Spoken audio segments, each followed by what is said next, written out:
নমস্কার বন্ধুরা, মালার রান্নাবান্নাতে সবাইকে স্বাগত। বন্ধুরা, আজকে আমি বানাবো দুটো কাঁচা আলু আর এক বাটি সুজি দিয়ে সকাল বিকালের দারুণ স্বাদের নাস্তা রেসিপি।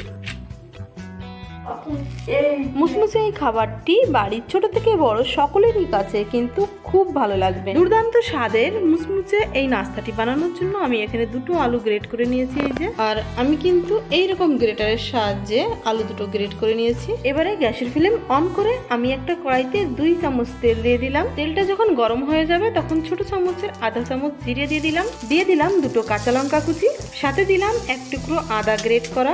এগুলো একটু নেড়ে চেড়ে এরই সাথে আমি দিচ্ছি 6টা কারি পাতা ছোট ছোট করে ছিঁড়ে, ছোট চামচের আধা চামচ চিলি ফ্লেক্স, 1 চামচ সাদা তিল। এইগুলো একটু নেড়ে চেড়ে এর মধ্যে দিয়ে দেব 2 বাটি জল। আমি এই বাটির মাপ করে 2 বাটি জল দিয়ে দিলাম। লবণটা কিন্তু দেওয়া হয়নি, স্বাদ মতন দিয়ে দিচ্ছি লবণ। তারপরে এই জলের মধ্যে আমি দিয়ে দেবো আগে থেকে গ্রেট করে রাখা আলু। এবারে খুন্তির সাহায্যে আমি এগুলো একটু নেড়ে চেড়ে দেবো। জলটা যাতে তাড়াতাড়ি গরম হয়ে ওঠে সেই জন্য আমি ঢাকনা দিয়ে দিলাম। 1 মিনিটের মধ্যেই কিন্তু জলটা ফুটে মিশ্রণটি রেডি হয়ে যাবে। এবারে এর মধ্যে আমি দিয়ে দিচ্ছি 1 বাটি সুজি, আর এই বাটিতেই কিন্তু আমি মাপ করে জল নিয়েছিলাম। সুজিটা দেওয়ার পরে আরো 1 মিনিট ধরে এরকম নাড়াতে চাড়াতে দেখা যাবে একটা ডোয়ের মতন হয়ে আসছে। এই মুহূর্তে গ্যাসের ফ্লেম লো টু মিডিয়ামের মধ্যে রাখতে হবে। তারপরে মিশ্রণটি যখন এইরকম হয়ে যাবে তখন কিন্তু আমি গ্যাসের ফ্লেম অফ করে দেবো। ডোটা কড়াই থেকে প্লেটে নামিয়ে ঠান্ডা করে আমি এর উপরে আগে থেকে কেটে রাখা ধনেপাতা কুচি দিয়ে দিলাম। যেহেতু ডোটা অল্প ঠান্ডা হয়ে গেছে সেই কারণে আমি হাত দিয়ে ধনেপাতাটা ডোয়ের সাথে ভালো করে মেখে নিচ্ছি। আর এই ডোটা পারফেক্ট হলে হাতে কিন্তু সেরকম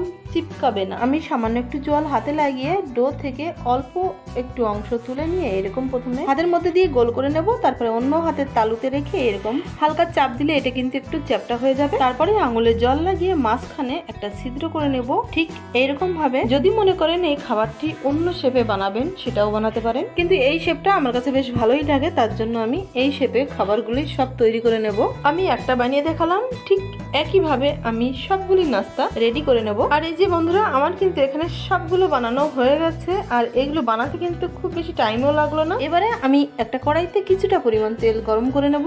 তেলটা খুব তাড়াতাড়ি গরম করার জন্য প্রথমে গ্যাসের ফ্লেম হাইতে করে দিতে পারেন, এতে করে তেলটা কিন্তু খুব তাড়াতাড়ি গরম হয়ে যাবে। আর এগুলো ভাজার আগে তেলটা কিন্তু খুব ভালো করে গরম করে নিতে হবে। আমি একটা দিয়ে প্রথমে চেক করে নিচ্ছি তেলটা ঠিক কতটা গরম হয়েছে। তেলটা কিন্তু আমার নাস্তাগুলি ভাজার জন্য একদম পারফেক্ট গরম হয়ে গেছে। এবারে আমি কি করব, প্রথমে যে পিসটা দিয়েছিলাম সেটা একটু সাইড করে দিয়ে পরে আমি আরো কটা দিয়ে দিচ্ছি। আর প্রথমে যে পিসটা দিয়েছিলাম সেটা কিন্তু আমি উল্টে পাল্টে তুলে নিচ্ছি। আর এইগুলো একটু পাল্টে দিই, কারণ একটা পাশ খুব ভালো হয়ে গেছে, অপর সাইডটাও একই রকম করে ভেজে নেওয়ার জন্য আমি পাল্টে দিলাম। আর উল্টে পাল্টে খাবারগুলি আমি গোল্ডেন ব্রাউন কালার সবজি ভেজে নিলাম। গ্যাসের ফ্লেম কিন্তু আমি মিডিয়ামে রেখে নাস্তাগুলি ভেজে নিচ্ছি।